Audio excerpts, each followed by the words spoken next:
وہ قوم کبھی کامیاب نہیں ہوتی جو گھر میں بیٹھ کر کے مانگ رہی ہے کہ مدد آ جائے، مدد آ جائے۔ اگر ایسی مدد آتی تو میرے نبی صلی اللہ علیہ وسلم 313 کو لے کر بدر تک نہیں جاتے، وہ مدینے میں بیٹھ کر دعا کرتے تو اللہ مشرکین کو ویسے ہلاک کر دیتا۔ اگر نبی پاک صلی اللہ علیہ وسلم مسجد نبوی سے ہاتھ اٹھا دیتے، احد کے سارے مشرکین ویسے ہی مر جاتے۔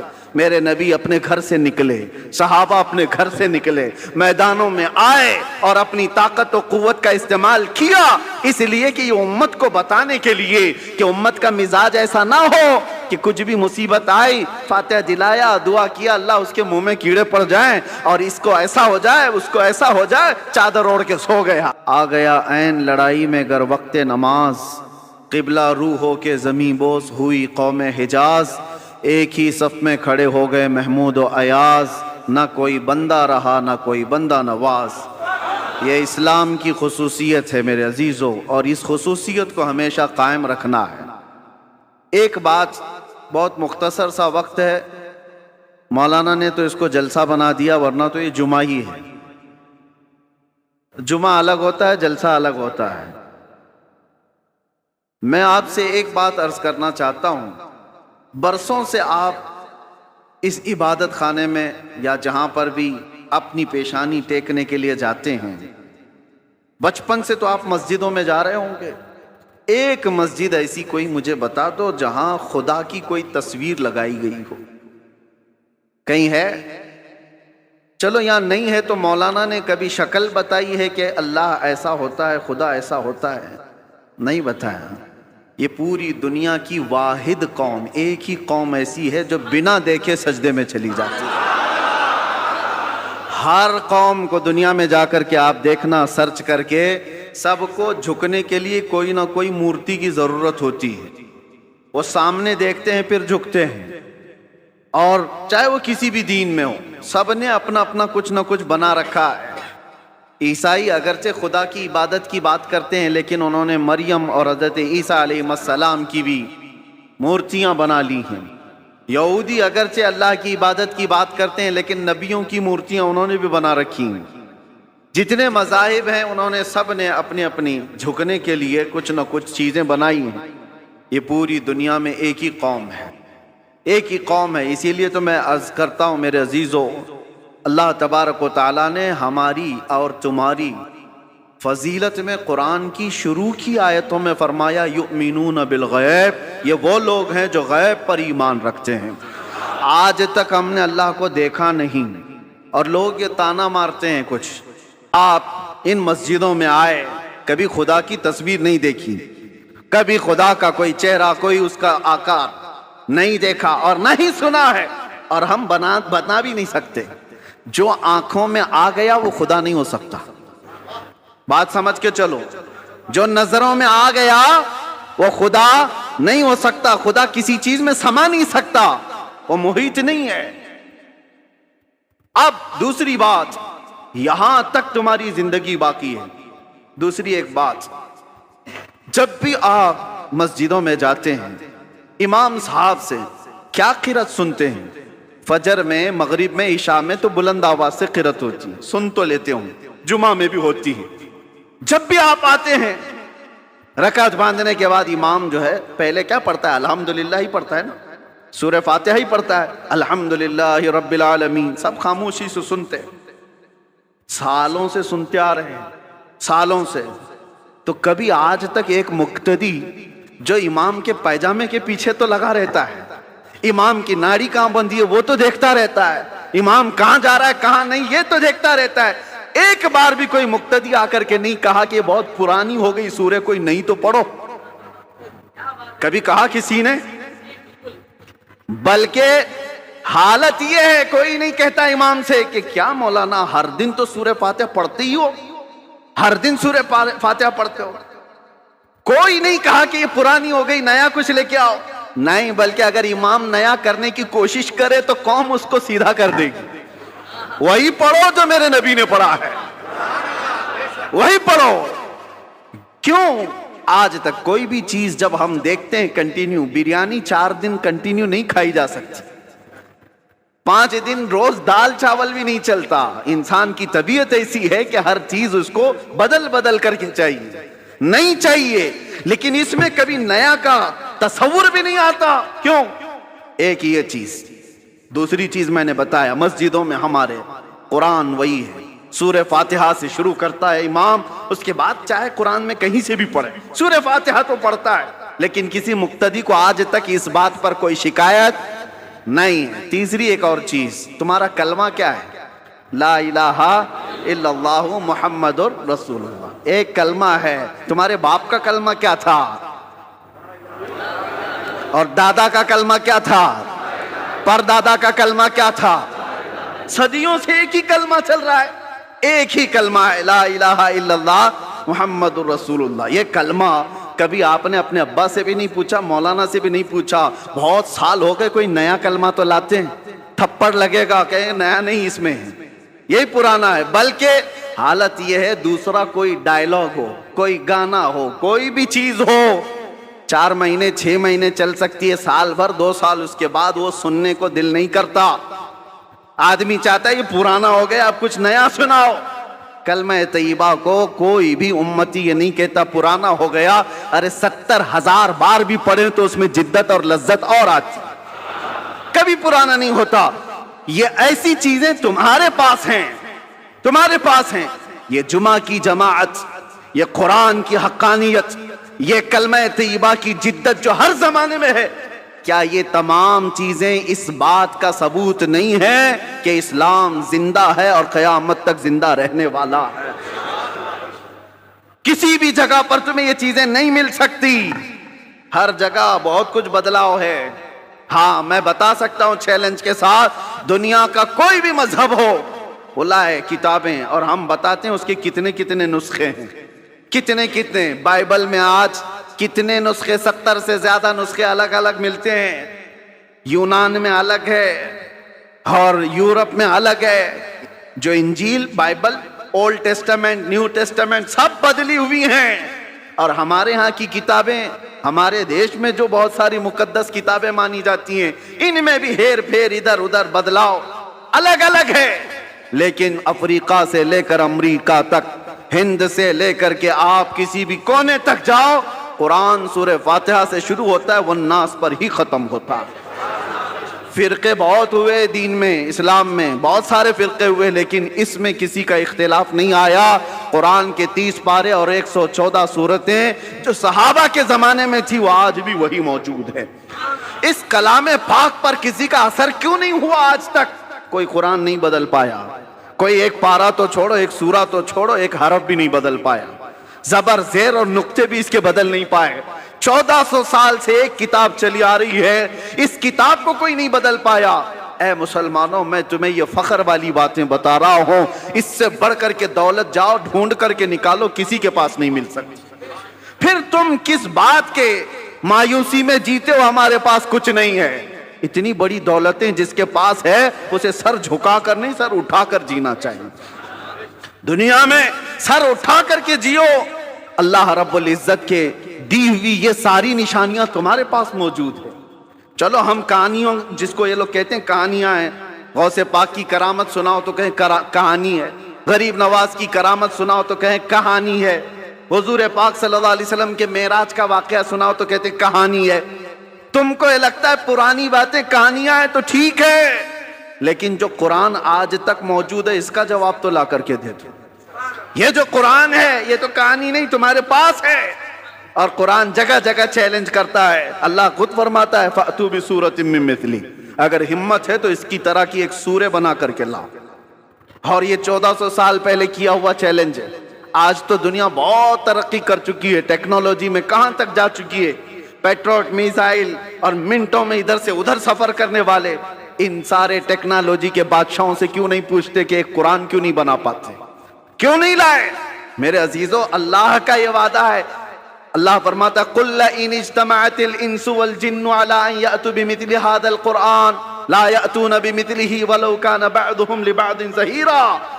اے رسول پاک آپ کہہ دیں سارے انسان مل جائیں, سارے جنات مل جائیں, سب مل کر کے ایک دوسرے کی مدد کر کے ایسا قرآن بنانا چاہیں, اللہ فرماتا ہے تب بھی وہ نہیں لا سکیں گے. نہیں لا سکیں گے، اللہ کا وعدہ ہے۔ تو آج تک جو اس کتاب کا مثل نہیں لا سکا، وہ کتاب تمہارے پاس ہے، وہ قرآن تمہارے پاس ہے۔ مجھے بتاؤ اس سے بڑھ کر کے دولت اور کیا ہے؟ اس سے بڑھ کر کے دولت کیا ہے تمہارے پاس؟ یہ زندہ جاوید معجزے ہیں۔ اب یہ سب چیزوں کے بعد پھر میں آپ سے آخر میں اتنا کہنا چاہوں گا، جس کے پاس اتنی قیمتی چیزیں ہیں اس کو اعلیٰ حضرت کی یہ بات سننا چاہیے۔ اعلیٰ حضرت کیا کہتے ہیں؟ سونا پاس ہے، سونا بن ہے، سونا زہر ہے، اٹھ پیارے۔ 3 بار سونے کا لفظ استعمال کیا۔ سونا پاس ہے تیرے، اس کا مطلب کیا ہے؟ گولڈ۔ سونا پاس ہے، سونا بن ہے۔ بن کہتے ہیں جنگل کو۔ سونا جنگل سنا ہے نا، خالی پڑا ہوا جنگل ہے جہاں درندے، اس کو سونا جنگل کہتے ہیں۔ یعنی سونا پاس ہے تیرے، گولڈ پاس ہے، اور جنگل والا راج ہے، اور ایسے وقت میں سو کر کے رہنا یہ تو زہر ہے، اٹھ پیارے۔ ایسے وقت میں سونا زہر ہے، اٹھ پیارے۔ تو کہتا ہے میٹھی نیند ہے تیری متھی نرالی ہے، آنکھ سے کاجل صاف چرا لے یہاں وہ چور بلا کے ہیں، تیری گٹھری تاکی ہے اور تو نے نیند نکالی ہے۔ اور یہ دنیا کا حال یہ ہے، شہد دکھائے زہر پلائے، شہد دکھائے زہر پلائے، قاتل ڈائن شوہر کش۔ 3 لفظ اعلیٰ حضرت نے کہا۔ یہ دنیا کیسی ہے معلوم ہے؟ یہ قاتل ہے، یہ ڈائن ہے، یہ شوہر کش ہے۔ ایسی عورت کے یہ 3 لقب ہے۔ قاتل مطلب مرڈر کرنے والی، اور ڈائن کہتے ہیں وہ عورت جو روز شوہر بدلتی ہو، روز شوہر بدلتی ہو، اس کو ڈائن کہتے ہیں۔ یہ عورت کے لیے گالی ہے۔ اور شوہر کش کس کو کہتے ہیں؟ شوہر بدلنے والی تو ڈائن ہے، لیکن اپنے ہی شوہر کو مار دیتی ہو وہ شوہر کش ہے۔ دنیا کو اعلیٰ حضرت کہتے ہیں تینوں چیزیں یہ دنیا کے اندر ہے۔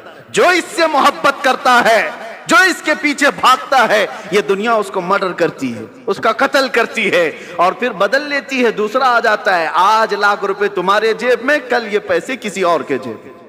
یہ روز بدلتی ہے اپنا عاشق، اور پھر جو اس سے عشق کرتا ہے اس کو مار بھی ڈالتی ہے، مار ڈالتی ہے۔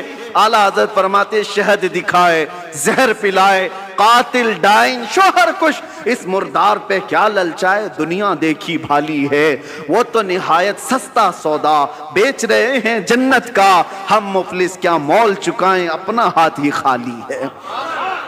میرے عزیزو، اس لیے میں کہتا ہوں جس کے پاس اتنی قیمتی چیزیں ہیں اسے سونا زیب نہیں دیتا، اسے غفلت کی نیند زیب نہیں دیتی، اسے بزدلی اچھی نہیں لگتی۔ اس لیے جیو تو شیروں کی زندگی جیو۔ اور میرے علاقے کے شیر میسور ٹیپو سلطان شہید رحمت اللہ تعالیٰ علیہ کا فرمان تھا، گیدڑ کی 100 سالہ زندگی سے شیر کی 1 دن کی زندگی بہتر ہے۔ بزدلوں کی طرح گھٹ گھٹ کر کے لمبا جینے سے بہتر ہے علل اعلان 1 دن جی کر کے چلے جائیں۔ اس لیے کہ ہمیں پتہ ہے تلوے چاٹنے والوں کی تاریخ نہیں لکھی جاتی، باطل سے ٹکرانے والوں کی تاریخ لکھی جاتی ہے۔ آپ کو ڈر کس بات کا؟ آپ مجرم قوم سے ہیں، آپ چور قوم سے ہیں، آپ کا کیا خوف ہے؟ کس بات کا ڈر ہے؟ کیا قرآن جھوٹا ہے؟ کیا اللہ تبارک و تعالیٰ کی شان میں کوئی کمی ہے؟ میرے نبی پاک کے اخلاق میں کوئی کمی ہے؟ سب کچھ تمہارے پاس اچھا ہے، تو پھر ڈرنا اور سہمنا کیا؟ میرے عزیزو، آپ سب اگر اس بات کا انتظار کرتے رہیں، جیسے کہتے ہیں حالات بہت برے ہیں، حالات بڑے خراب ہیں، ایک بات یاد رکھو، جو بندہ یہ سوچتا ہے کہ پوری ٹریفک خالی ہو تب میں ڈرائیونگ سیکھوں گا، تو پھر وہ بوڑھا ویسی ہی ہو جائے گا۔ ہاں، گاڑی چلانا سیکھنا ہے تو ٹریفک میں آؤ، آپ کو اسی میں سیکھنا پڑے گا۔ ادھر ادھر کے اڑے تیڑے آتے ہی رہیں گے، ان کے بیچ میں ہی تم ڈرائیور بن سکتے ہو۔ چلنا سیکھو، اور انہی حالات سے گزر کر کے نکلو گے تو اللہ تبارک و تعالیٰ قوت کے ساتھ تمہیں جمع فرمائے گا۔ وہ قوم کبھی کامیاب نہیں ہوتی جو گھر میں بیٹھ کر کے مانگ رہی ہے کہ مدد آ جائے، مدد آ جائے۔ اگر ایسی مدد آتی تو میرے نبی صلی اللہ علیہ وسلم 313 کو لے کر بدر تک نہیں جاتے، وہ مدینے میں بیٹھ کر دعا کرتے تو اللہ مشرکین کو ویسے ہی ہلاک کر دیتا۔ اگر نبی پاک صلی اللہ علیہ وسلم مسجد نبوی سے ہاتھ اٹھا دیتے، احد کے سارے مشرکین ویسے ہی مر جاتے۔ میرے نبی اپنے گھر سے نکلے، صحابہ اپنے گھر سے نکلے، میدانوں میں آئے اور اپنی طاقت و قوت کا استعمال کیا، اس لیے کہ یہ امت کو بتانے کے لیے کہ امت کا مزاج ایسا نہ ہو کہ کچھ بھی مصیبت آئی فاتحہ دلایا، دعا کیا، اللہ اس کے منہ میں کیڑے پڑ جائیں اور اس کو ایسا ہو جائے اس کو ایسا ہو جائے، چادر اوڑھ کے سو گیا۔ میرے عزیزو، یہ مجاہدین کی زندگی نہیں ہے، مجاہدین کی زندگی یہ نہیں ہوتی، مومنین کی زندگی بھی یہ نہیں ہوتی، بلکہ مومنین کی زندگی یہ ہے جب تک اللہ نے بولنے کی طاقت دی ہے حق بات کا اعلان کر کے جاؤ۔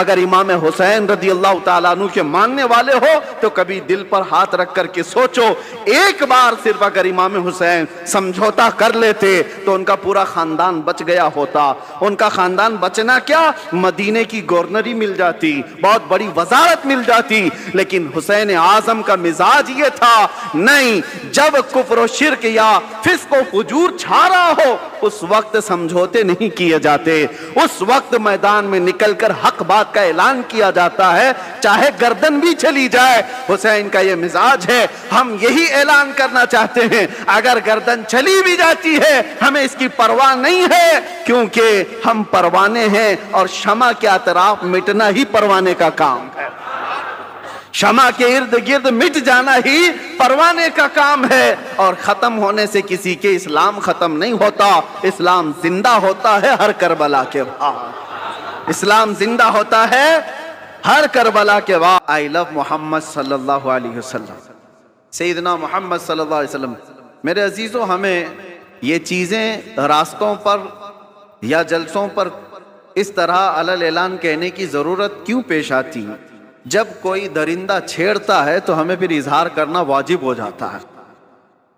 اگر کوئی نہ پوچھے آپ سے تو بتانا ضروری تو ہے نہیں، لیکن جب اگر کوئی چھیڑے تو پھر ہمیں بتانا واجب ہو جاتا ہے کہ ہم اپنے نبی پاک صلی اللہ علیہ وسلم سے اپنی جان سے زیادہ محبت کرتے ہیں۔ تو کسی ایسے ہی کیڑے مکوڑے نے یہ سوال کیا تھا سوشل میڈیا پر کہ یہ مسلمانوں کو دیکھو جگہ جگہ یہ پرچم اٹھائے ہوئے ہیں کہ اپنے نبی سے محبت کرنے کی بات کرتے ہیں، ان سے ذرا پوچھو کیا انہوں نے اپنے نبی کو دیکھا ہے؟ جس سے آئی لو محمد کہہ رہے ہیں، کیا محمد صلی اللہ علیہ وسلم کو انہوں نے دیکھا ہے؟ اس ظالم کو تو میں یہ جواب دیتا ہوں، بن دیکھے جب یہ حال ہے۔ ارے دیکھتے تو بات الگ تھی، سر ہتھیلیوں پر لے کر کھڑے ہوتے ہیں، بنا دیکھے یہ حال ہے۔ کیا ہم اپنی ماؤں کو اور اپنے باپ کو بچپن سے دیکھا ہے؟ باوجود اس کے ہم اپنی ماں اور باپ سے زیادہ اپنے نبی سے محبت کرتے ہیں۔ یہ اللہ تبارک و تعالیٰ کی طرف سے ہمیں عطا کیا ہوا ہے۔ میں آپ سے یہ بات کہنا چاہتا ہوں کہ دنیا اسی میں پریشان ہے کہ ایک ایسی قوم ہے، نہ اپنے خدا کو دیکھیے نہ اپنے نبی کو دیکھیے، لیکن دوسروں کی بنسبت اس قوم کا حال یہ ہے، دوسروں کو پرچار کر کر کے بلانا پڑتا ہے، اور یہ بنا اعلان کے جمعہ میں بھر جایا کرتے ہیں۔ آج تک کبھی جمعہ کا پوسٹر لگتا ہوا دیکھا آپ نے کہ اس مسجد میں جمعہ کی نماز ہونے والی ہے؟ بچپن سے کبھی سنا آپ نے؟ ایک اذان ہوتی ہے ساری صفیں بھر رہی ہیں۔ ہر مسجد کا حال ہے۔ جمعہ میں کون تمہیں دعوت دے کر بلاتا ہے؟ مؤذن صاحب گھر گھر جاتے ہیں، پوسٹر لگایا جاتا ہے، پرچار کیا جاتا ہے؟ نہیں۔ اس بات سے تو دنیا خوف زدہ ہے کہ آخر ان کو کون جمع کرتا ہے ان صفوں میں، اور صفوں میں آنے کے بعد کسی کی کوئی وی آئی پی صف نہیں ہے، جو پہلے آیا وہ پہلے بیٹھ گیا۔ وہ کسان کا بچہ بھی سامنے بیٹھ سکتا ہے، کسی غریب مزدور کا بچہ بھی پہلی صف میں بیٹھ سکتا ہے، اور بادشاہ اگر تاخیر سے آئے تو پیچھے ہی بیٹھا رہے۔ یہ نظام کہاں سے ہے؟ یہ آج تک ان کو کون بنا کر رکھا ہے؟ دنیا اس بات سے خوف زدہ ہے میرے عزیزو۔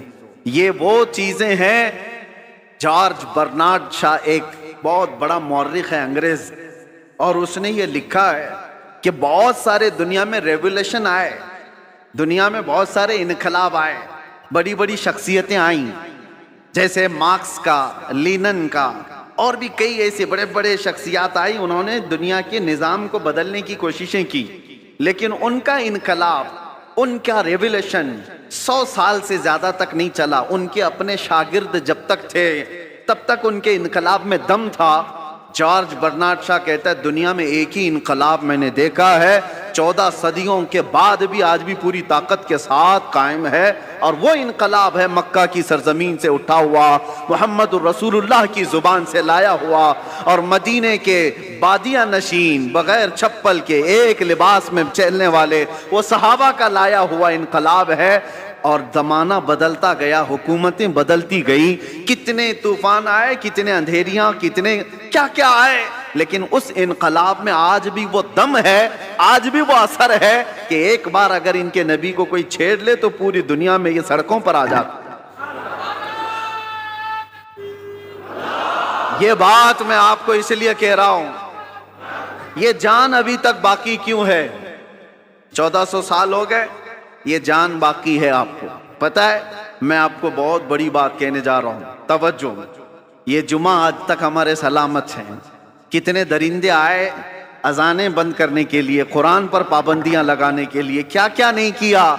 1400 سال یوں ہی نہیں گزرے ہمارے۔ لوگ کہتے ہیں آج حالات خراب ہیں، اس سے بھی بڑے حالات خراب ہو کے گئے۔ چنگیز آیا، ہلاکو آیا، جنہوں نے مسلمانوں کی کھوپڑیوں سے مینار بنا دیے تھے، بغداد کی پوری سرزمین کو مسلمانوں کے خون سے لال کر دیا تھا۔ اس وقت جب اسلام نہیں رکا تو آج کے نشیڑیوں سے کیا اسلام رکے گا؟ کچھ نہیں ہونے والا ہے، لیکن حالات آئے اور گئے۔ لیکن آج تک یہ جو جان باقی ہے، کون تمہیں جمع کرتا ہے آج؟ ویسے تو مسلمان کسی کی جلدی ماننے والے نہیں، کسی کو قائد بھی نہیں مانتے۔ کوئی ہمارا ایک لیڈر ایسا ہے نہیں جو سب کو جمع کر دے، اس کے باوجود بھی ان صفوں میں کون جمع کرتا ہے؟ امام کی بھی وہ حیثیت نہیں ہے تمہیں جمع کرنے کی۔ بھائی امام کی حیثیت کو کیا ہے وہ تو ہم جانتے ہیں، ہر مسجد کا وہ بیچارہ وہ اپنے ہی گھر بار کی فکر میں ہے۔ لوگ اس کو خالی جمعہ اور امامت کے طور پر دیکھتے ہیں، باقی جمع کرنے کی طاقت یہ پوری وہ نہ امام کی ہے نہ مؤذن کی ہے، اور بڑے نیتا کی بھی نہیں۔ جب ان کا کوئی بڑا نیتا نہیں، کوئی بڑا قائد نہیں، تو یہ لاکھوں کی تعداد میں صفوں میں ان کو ہر جمعہ کون جمع کرتا ہے؟ اور صرف یہاں نہیں، پوری دنیا میں کون جمع کرتا ہے؟ یہ رمق، یہ دمک آج تک ان کے چہروں پر باقی کیوں ہے؟ آج پوری دنیا تمہیں آتنکواد کا ایک لیبل لگانے کے لیے کیا کیا نہیں حربے استعمال کیے، پوری میڈیا کا استعمال کیا۔ داڑھی دکھے تو لوگ کہیں ٹیررسٹ ہے، ٹوپی دکھے تو لوگ کہیں ٹیررسٹ ہے۔ سب پروپیگنڈے کے باوجود نہ ٹوپی اتری نہ داڑھی اتری۔ آج بھی ہے یا نہیں ہے؟ اس لیے میں بتانا یہ چاہتا ہوں کہ یہ رمق، یہ دمک، یہ جان آج تک باقی کیوں ہے؟ اس لیے کہ ہمارا رسول زندہ ہے تو دین بھی زندہ ہے۔ رسول زندہ ہے، اور زندہ رسول کا دین قیامت تک زندہ رہنے والا ہے۔ ہمارے اندر جو زندگی باقی ہے نا، یہ جو رمق دمک ہے، یہ جو کچھ بھی چمک دمک ہے، صرف اس لیے کہ وہ جو نہ تھے تو کچھ نہ تھا، وہ جو نہ ہو تو کچھ نہ ہو، جان ہے وہ جہان کی اور جان ہے تو جہان ہے۔ وہ ہیں آج بھی ہمارے درمیان، اسی لیے اللہ کے بڑے عذابات نہیں آتے۔ قرآن میں اللہ نے فرمایا وَمَا كَانَ اللَّهُ لِيُعَذِّبَهُمْ وَأَنْتَ فِيهِمْ، اللہ اس قوم پر ویسا عذاب نازل نہیں کرے گا جیسے پچھلی امتوں پر کرتا تھا، اس لیے کہ ان کے بیچ میں میرا محبوب آرام فرما ہے۔ بس میں آپ سے یہ گزارش کرنا چاہوں گا، آپ جس طریقہ کار کو جو نوجوانوں نے آج پکڑ رکھا ہے اس سے توبہ کر لیں۔ یہ نشہ کا ماحول، یہ خرابیوں کا ماحول، یہ جو دور دورہ چل پڑا ہے، اے نوجوانوں یہ تمہاری زندگی کو سیب نہیں دیتا، یہ شیوا امت مصطفیٰ کا نہیں ہے۔ قرآن میں جس امت کو اللہ نے خیر امت کہا ہے، سب سے بہترین امت، کیا وہ بہترین امت آج نشہ کے اڈوں پر بیٹھ سکتی ہے؟ کیا وہ بہترین امت تاش کے پتوں پہ اپنی زندگی گزارے؟ کیا وہ بہترین امت رات بھر یہ سارے سوشل میڈیا پر اپنا وقت برباد کرے؟ یہ خیر امت کا لقب اللہ نے تمہیں قرآن میں عطا کیا، اس کا پاس و لحاظ تو رکھو۔ اور تمہیں اللہ تعالیٰ نے اتنا محفوظ رکھا، اتنا محفوظ رکھا، قسم رب ذوالجلال کی میں آپ کو بتاؤں، ابھی بھی ہم جمعہ پڑھیں گے، آپ کی پیشانیاں سجدے میں جاتی، سب کی پیشانیاں سجدے میں جاتی۔ ایک بات کا خیال رکھنا، انسان کو زندگی میں سب سے زیادہ ضرورت کس چیز کی ہے؟ وہ رزق کی ہے، کھانے کی ہے۔ کھانا کھائے بغیر انسان زندہ نہیں رہتا۔ مال نہ ہو، کپڑے نہ ہو تو بھی جی لے گا، گھر نہ ہو تو بھی جی لے گا، کھانے کے بغیر نہیں رہ سکتا۔ کھانا تو اس کے لیے، یہ تو پیٹرول ہے،